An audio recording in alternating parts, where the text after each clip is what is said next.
Hello friends, ಇದು Moodbidri police station ಹತ್ರ MS plaza ಅಂತ ಬಿಲ್ಡಿಂಗಲ್ಲಿ ಹೈ ಗಾರ್ಡನ್ಸ್ ಅಂತ ಹೇಳಿ ಒಂದು ಐಸ್ ಕ್ರೀಮ್ ಪಾರ್ಲರ್ ಓಪನ್ ಆಗಿದೆ. ಚರ್ಚ್ ಕಾರ್ನರ್ ಸಹ ಉಂಟು ನೋಡಿ. ಅತಿಶಯ ಸೂಪರ್ ಮಾರ್ಕೆಟ್ ಇದ್ದು ಮೇಲ್ಗಡೆ ಆಗುತ್ತೆ ಇದು ಹೈ ಗಾರ್ಡನ್ಸ್ ಅಂತ ಹೇಳಿ. ಇಲ್ಲಿ ಕೆಳಗಡೆ ಇಲ್ಲಿ ಚಾಟ್ ಕಾರ್ನರ್ ಇದೆ, ಮತ್ತು ನೀವು ಮೇಲೆ ಹೋದರೆ ನಿಮಗೆ ಕುತ್ಕೊಳ್ಳಿಕ್ಕೆ ಒಳ್ಳೆಯ ಸುಸಜ್ಜಿತ ಪ್ಲೇಸ್ ಇದೆ.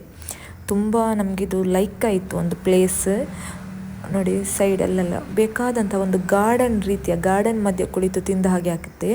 ಫುಡ್ಸ್ ಹಾಗೆ ಇಲ್ಲಿ ನಿಮಗೆ ಚಾಟ್ ಸಿಗುತ್ತೆ, ಮತ್ತು ಮೋಮೋಸ್, ಮತ್ತು ಸ್ಯಾಂಡ್ವಿಚ್, ಬರ್ಗರ್, ನಿಮಗೆ ಯಾವ ಫುಡ್ ಬೇಕು ನಿಮಗೆ ಆರ್ಡರ್ ಮಾಡಬಹುದು. ಜ್ಯೂಸ್, ಐಸ್ ಕ್ರೀಮ್, ಬೇರೆ ಬೇರೆ ವೆರೈಟಿ ಐಸ್ ಕ್ರೀಮ್, ತುಂಬ ಒಳ್ಳೆಯ ಫುಡ್ ಇದೆ ಇಲ್ಲಿ. ಮತ್ತು ಕುತ್ಕೊಳ್ಳಿಕ್ಕೂ ಹಾಗೆ ತುಂಬ ಚೆನ್ನಾದ ವ್ಯೂಸ್ ಕಾಣುತ್ತೆ. ನಾವಿಲ್ಲಿ ಚಾಟ್ಸನ್ನು ತಿಂದ್ವಿ, ತುಂಬ ಟೇಸ್ಟಿಯಾಗಿತ್ತು. ದಹಿ ಪುರಿ ಮತ್ತು ಮಸಾಲೆ ಪುರಿ ಮತ್ತು ಫ್ರೆಂಚ್ ಫ್ರೈಸ್ ಆರ್ಡರ್ ಮಾಡಿದ್ವಿ. ತುಂಬ ಯಮ್ಮಿ ಆಗಿತ್ತು. ಇದು ಹೊಸತು ಆದದಂತ ಕಾಣುತ್ತೆ. ಸಾಧ್ಯವಾದರೆ ನೀವು ಒಮ್ಮೆ ಟ್ರೈ ಮಾಡಿ ನೋಡಿ, ಅಲ್ಲಿ ಹೋಗಿ ಭೇಟಿ ಕೊಡಿ, ಫುಡ್ಡನ್ನು ತಿಂದು ಹೇಗಿದೆ ಅಂತ ಕಮೆಂಟ್ ಮಾಡಿ.